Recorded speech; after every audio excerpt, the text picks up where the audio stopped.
We got a primary coming up on June 26th. We do. Great to be here, and part of why we're here is we went to the Business Expo over at Plattsburgh State, and almost 200 businesses. Great opportunity to get my message out, and more importantly, to hear what people on the ground, the entrepreneurs, the small business people who are making things happen in the area, hear what they're up to and hear their thoughts. And so it's been very helpful. Do you find it's hard to get people into an election in the last week in June? Is it going to be hard to get people to the polls for the primary? We're certainly going to do an outreach and mail and phone calls and things like that. It's just a non-traditional time. I mean, June 26th, we haven't had a primary in New York State in that time for 40 or 50 years.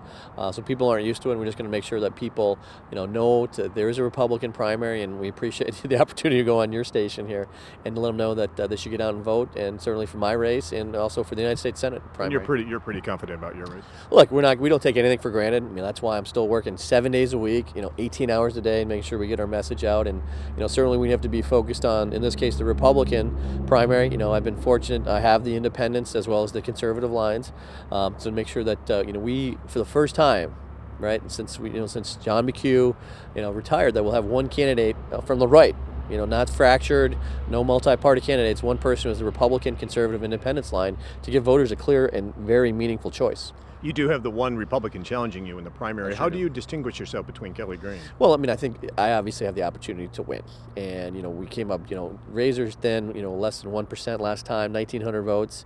And certainly, fellow Republican taking 6% of vote, leads the story where, Congressman Owens, our current congressman, got 47.5% of the vote, which is the smallest winning percentage in the entire country. So, we have a new district, but actually it's slightly more Republican. So we have a wonderful opportunity, to win. And I just, stand by my record in terms of what I will do as a business person, someone who understands how to turn around companies, someone who understands what a balance sheet is, someone who understands how hard it is to make sure that you get that extra person on the payroll, to know that we actually have the opportunity set and that people get off the sidelines. There's a lot of people who are holding back to wait for this election.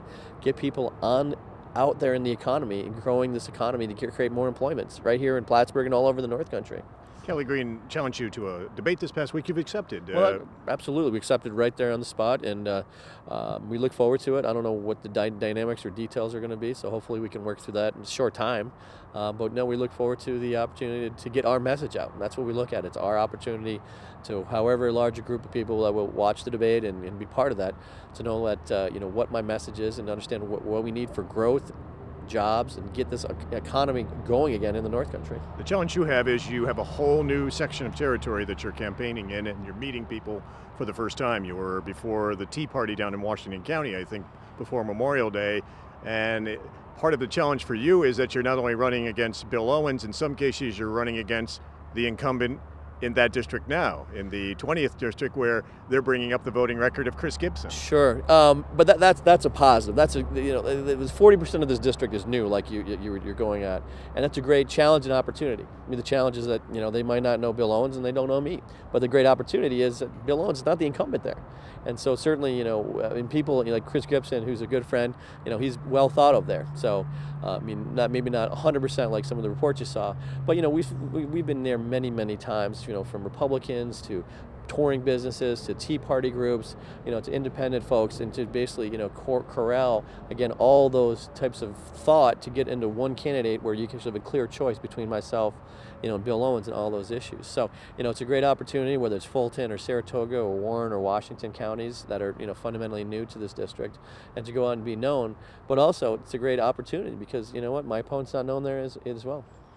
In the past few weeks, there's been an issue over Congressman Owens changing his position on an excise tax on medical device manufacturers, saying now he's going to co-sponsor legislation to repeal the tax. And I think the term you used was a political opportunist when you described him reacting. I mean, this is a man whose first vote in Congress and then a later vote to approve Obamacare. And he says he read every page, and I take him at his word. And so he knew that baked in that was this 2.3% excise tax, which is a tax on revenue. So what that means in terms of, depending on the profitability, it's usually like a 15-20% tax on profits, for heaven's sakes. Could be if you're, it could be even a greater percentage if you're not doing that well, right? How the math flows through. And so to go ahead and say, oh, now I've seen the light, and I'm going to go ahead, almost 2 years after his vote, whatever amount of days that is, to say, okay, no, I'm changing my tact. It's hypocrisy. And again, we applaud his change of thought when it comes to this, but we think he needs to have a change of thought when it comes to all his other, where he wants to raise taxes and he wants to do other things, that we would say, you know what? You're in the right direction on this one. Why don't you expand that for your own thought process in terms of what we need to do to promote growth, to get jobs here in the area.